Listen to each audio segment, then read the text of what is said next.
तो आज हमें प्राकृतिक संख्या सीखेंगे। प्राकृतिक संख्या वो संख्या होती है जिसे हम पूर्णतः बोल सकते हैं या फिर लिख सकते हैं। ठीक है, जो कि एक से स्टार्ट होती है, कहाँ तक जाती है? अनंत तक। यानी कि 7, 13, 14, 16,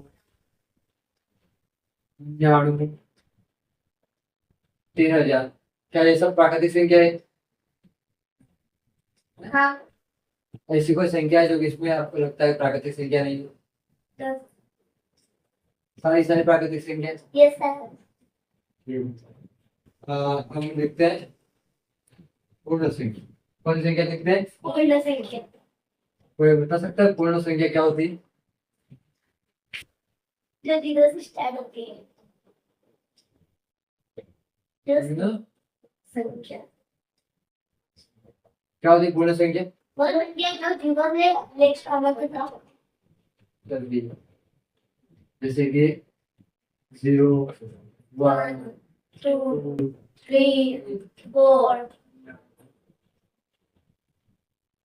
3000, 400। आप मुझे बताइए पूर्ण संख्या और प्राकृतिक संख्या में क्या अंतर? संख्या में अंतर है कि वो 0 से लेकर अनंत तक चलती है और प्राकृतिक संख्या में यह अंतर है कि वो 1 से लेकर अनंत तक चलती है। तो आप जो आपको प्राकृतिक और पूर्ण संख्या समझ में। अब हम कौन सी संख्या देखते हैं? 5। वाच्य संख्या।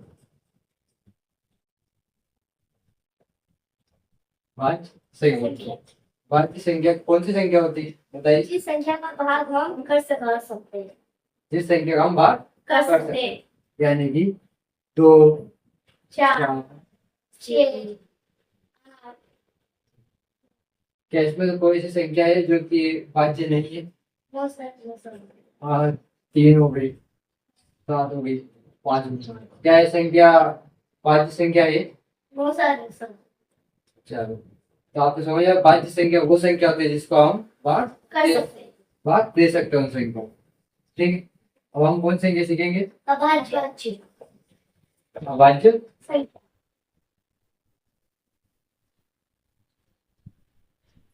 वाच्य संख्या वो संख्या होती है जिसको हम भाग नहीं दे सकते, यानी इसमें हम भाग नहीं दे सकते। सबसे छोटी अभाज्य संख्या कौन सी होती है? 2। उसके बाद 3। 3 के बाद 5। 5 के बाद 7। इसी प्रकार हम आगे भी लिख सकते सकते हैं। यानी कि अभाज्य संख्या वो संख्या होती है जिसमें या तो उस संख्या स्वयं का भाग जाएगा, इसका स्वयं का या तो उसका स्वयं का भाग जाएगा या फिर 1 का भाग जाएगा। तो वो संख्या कौन सी संख्या होती है? अभाज्य। अभाज्य संख्या। अब ये बताइए मुझे 99, 97, 44, 91, 44, 99, 97, 98 ये कौन से 44 कौन सी संख्या? भाज्य। और पूर्ण प्राकृतिक। 44 भाज्य, पूर्ण और प्राकृतिक तीनों संख्या। उसके बाद 99 को देख रहे थे हम, ये कौन सी संख्या है? पूर्ण प्राकृतिक भाज्य। और 97 की बात करें तो पूर्ण और प्राकृतिक और अभाज्य। अभाज्य, क्योंकि 97 में हम किसी का भाग नहीं जा सकते। यानी 97 की अगर बात करें तो ये 2 नंबर की तो सबसे बड़ा अभाज्य संख्या होती है, वो कौन सा होता है? 97।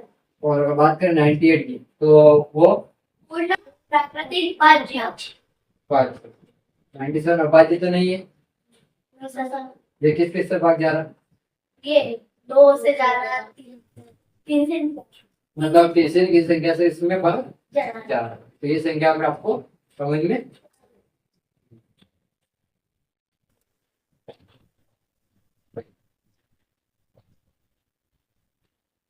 अब मुझे एक काम करो, सबसे छोटी जो अभाज्य संख्या है वो कौन सी है? 97। सबसे छोटी अभाज्य संख्या। 2। और सबसे बड़ी अभाज्य संख्या 97। 97।